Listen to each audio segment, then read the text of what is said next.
नमस्कार, मैं हूं अंकुर मिश्र। स्वदेश खबर में आपका स्वागत है। बुलेटिन की शुरुआत करते हैं जीडीपी ग्रोथ के आंकड़ों के साथ।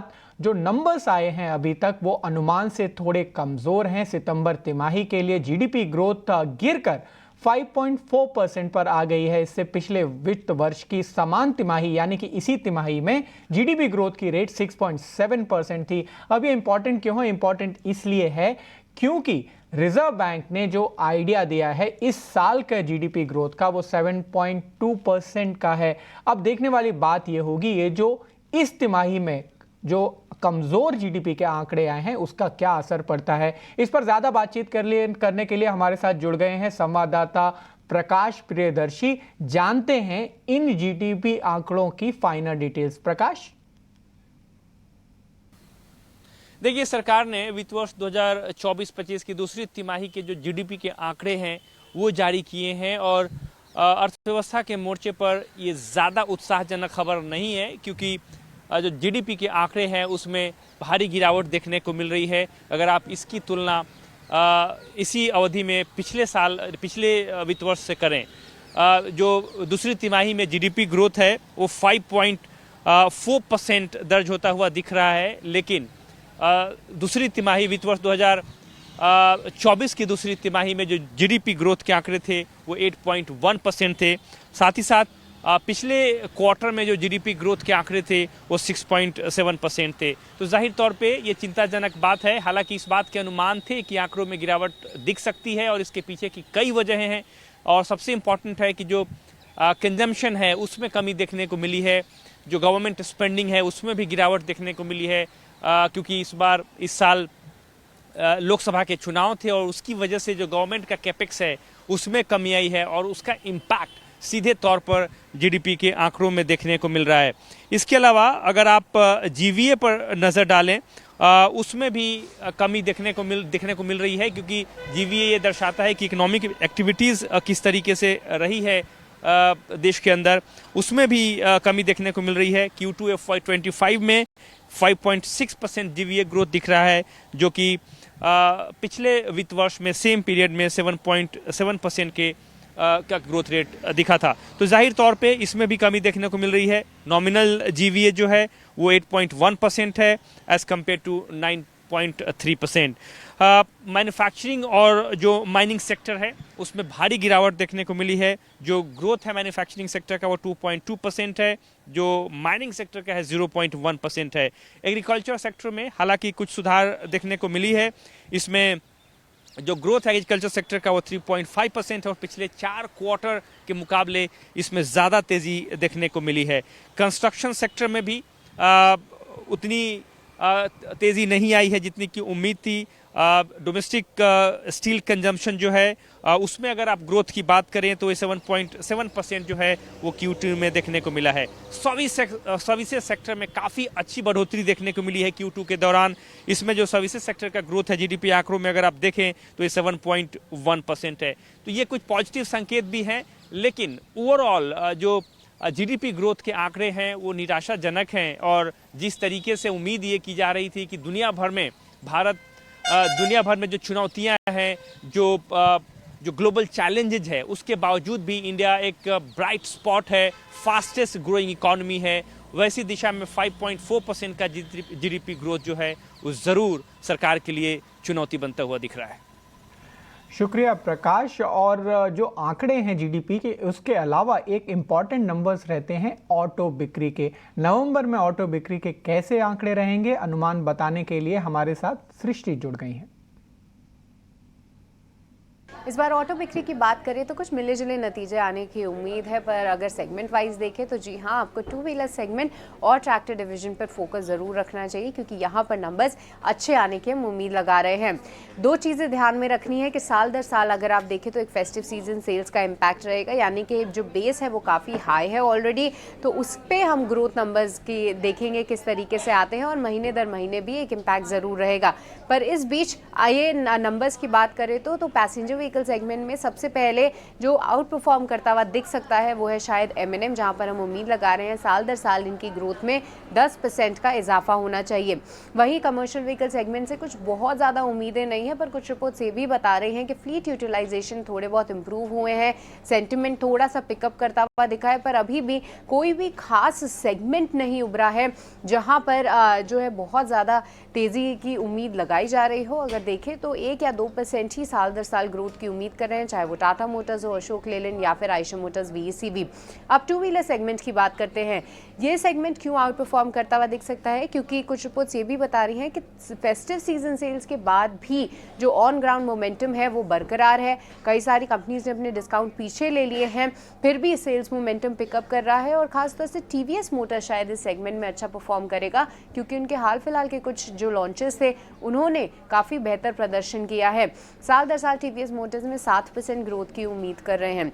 इसके अलावा ट्रैक्टर डिवीजन में जो सेंटिमेंट है वो पॉजिटिव बिल्डअप होता हुआ दिख रहा है। एस्कॉट्स और आयशर M&M की बात करें तो वहां पर लगभग 3% हम ग्रोथ की उम्मीद कर रहे हैं। तो ऑल इन ऑल मिले जुले नतीजे कहेंगे इस बार ऑटो बिक्री के आंकड़े से, पर सेगमेंट वाइज और कंपनी वाइज नजर जरूर है।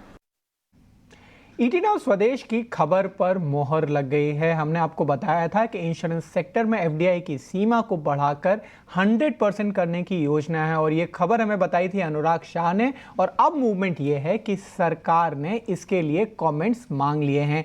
अनुराग शाह हमारे साथ जुड़ गए हैं ज़्यादा जानकारी के लिए। अनुराग, क्या है पूरी खबर? ET नाउ स्वदेश की एक और खबर पर मोहर लगी है और सरकार अब औपचारिक रूप से 100% FDI की तरफ आगे बढ़ रही है। इंश्योरेंस सेक्टर के अंदर FDI की सीमा को 74% से बढ़ाकर 100% लाने की दिशा में सरकार आगे बढ़ रही है। और सरकार के द्वारा सुझाव मांगे गए सभी पक्षकारों से 10 दिसंबर तक सभी पक्षकार हैं जो अपने सुझाव, अपना फीडबैक जो है डिपार्टमेंट ऑफ फाइनेंशियल सर्विसेज को दे सकते हैं। जिस तरह से इंश्योरेंस फॉर ऑल का टारगेट है उसको प्राप्त करने के लिए इंश्योरेंस एक्ट में बदलाव किया जा रहा है, LIC एक्ट में बदलाव किया जा रहा है, IRDA एक्ट में बदलाव किया जा रहा है।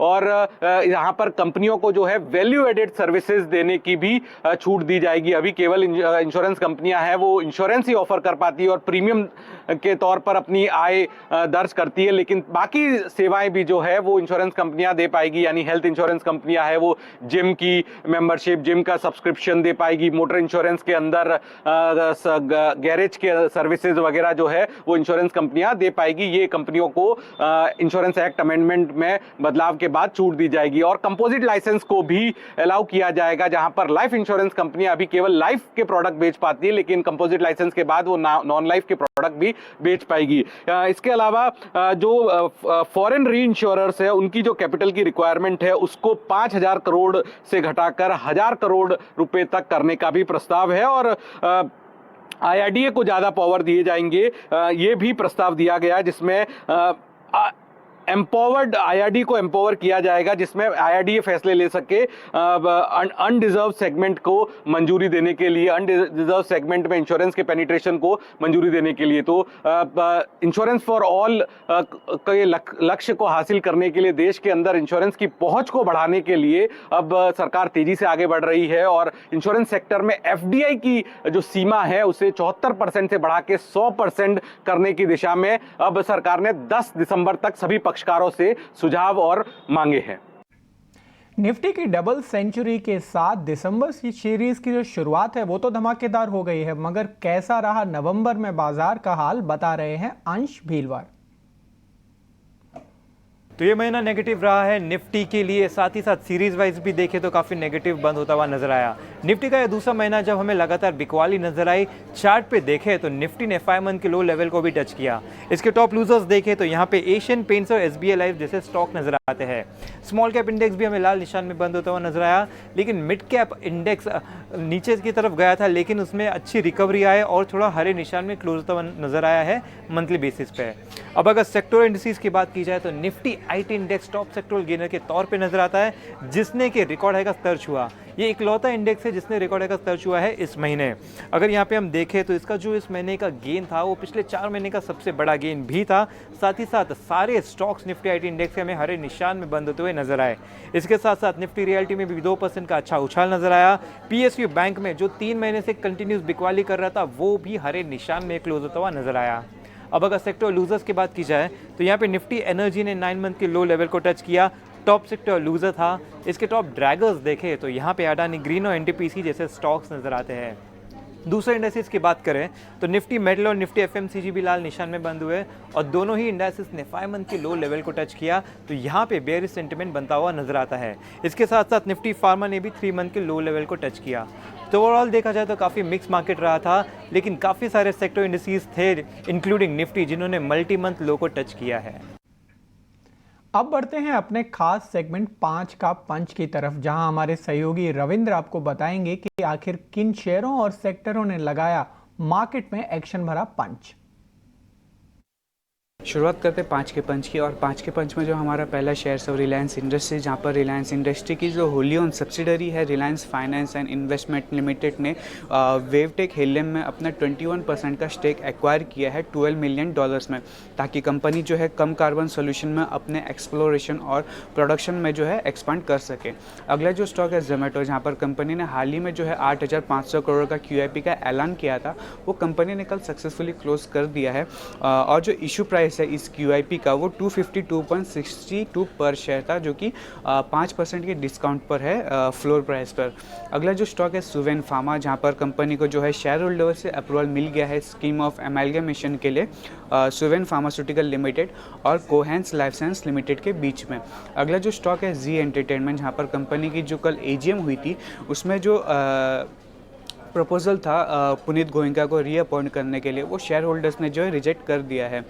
अगला और आखिरी जो अगला जो स्टॉक है वो डीवीज लैब, जहाँ पर सिटी ने अपनी एक ब्रोकरेज नोट निकाली है डीवीज लैब पर, और उन्होंने जो है बाय रेटिंग को मेंटेन रखा है और टारगेट प्राइस जो है 6,850 का रखा है।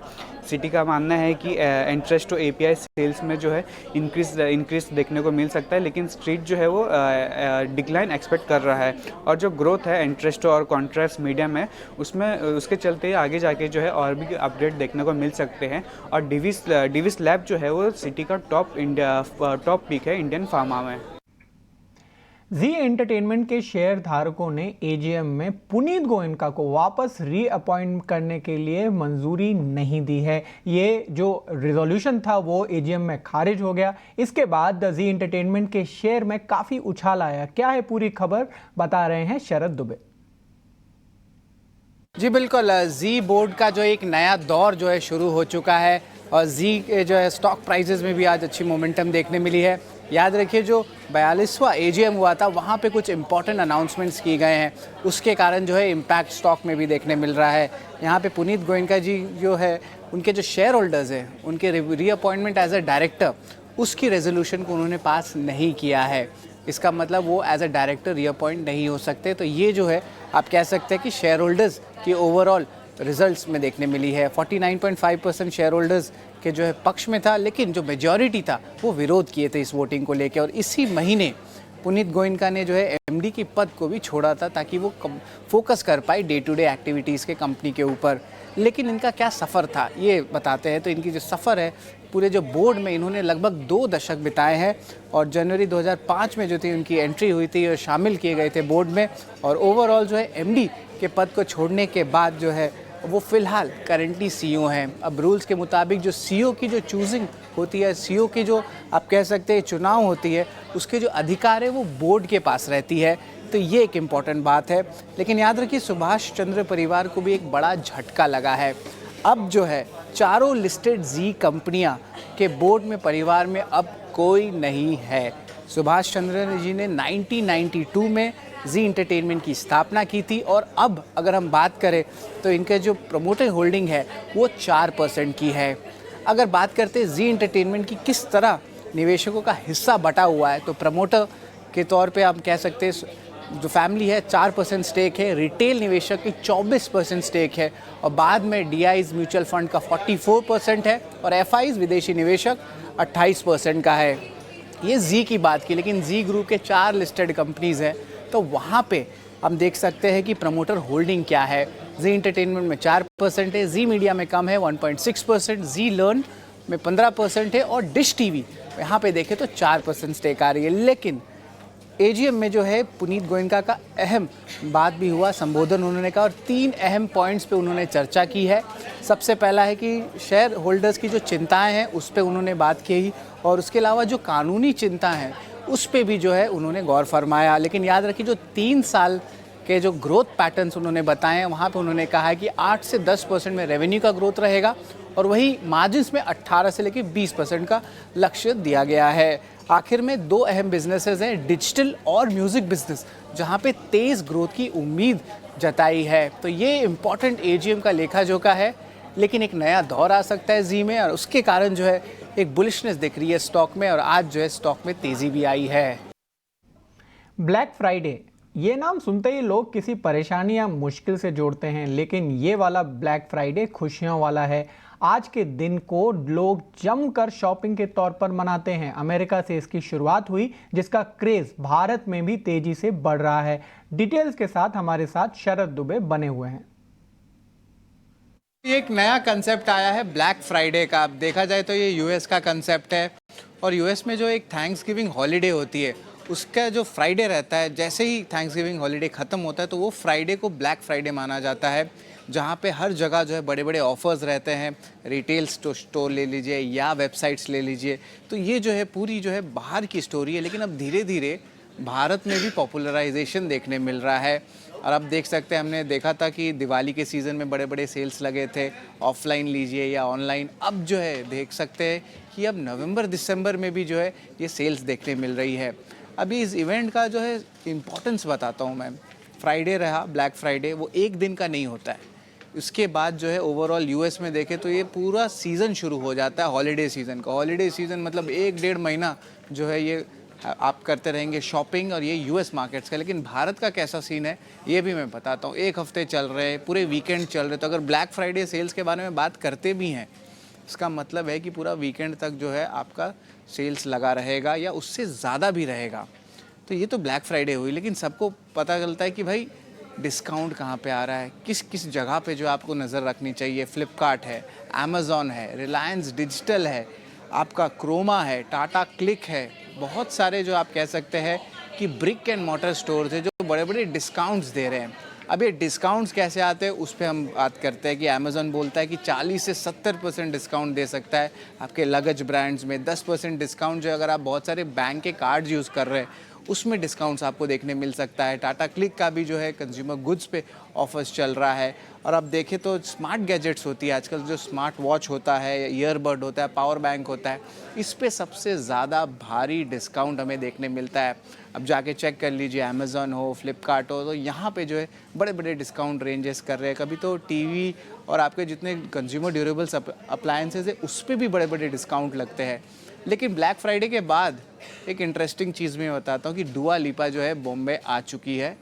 कल इनका जो है इम्पॉर्टेंट परफॉर्मेंस है और ये जो है मुंबई में MMRDA ग्राउंड्स में होने वाला है। बांद्रा कुर्ला में लोकेटेड है, इंटरनेशनल पॉप स्टार हैं और जोमेटो की जो है ये इवेंट आने वाली है। तो इस वीकेंड में देखिए एक्शन बहुत देखने मिल रहा है। ब्लैक फ्राइडे चल रहा है, शॉपिंग का, डुआ लिपा का कॉन्सर्ट है और इंटरेस्टिंग आज मैं बताऊँ, आज नेशनल सिनेमा डे भी है। बहुत सारे जगह में जो है सिनेमा जो है 99 रुपीज़ पे आ रहा है। OTTs की भी जो है रिलीज़ देखने मिल रही है। तो हम देख सकते हैं कि पूरी तरह जो है इस वीकेंड में किसी ना किसी का कुछ ना कुछ प्लान बन रहा है। और अगर आप घर में कुछ प्लान नहीं बना रहे हैं तो क्विक कॉमर्स से ऑर्डर कर लीजिए खाना, अपने फेवरेट OTT शोज़ देख लीजिए। और ब्लैक फ्राइडे आ रहा है और मेरा मोबाइल भी है जो पुराना हो चुका है, तो शायद मैं अपना मोबाइल भी अब चेंज कर लूँ। तो ये है पूरी ब्लैक फ्राइडे की गाथा। बिल्कुल, ये इवेंट फुल वीकेंड है और इसी के साथ वक्त हो चला है एक छोटे से ब्रेक का। और लेकिन कहीं जाइएगा नहीं, क्योंकि ब्रेक के बाद हम बात करेंगे महाराष्ट्र के CM सस्पेंस पर।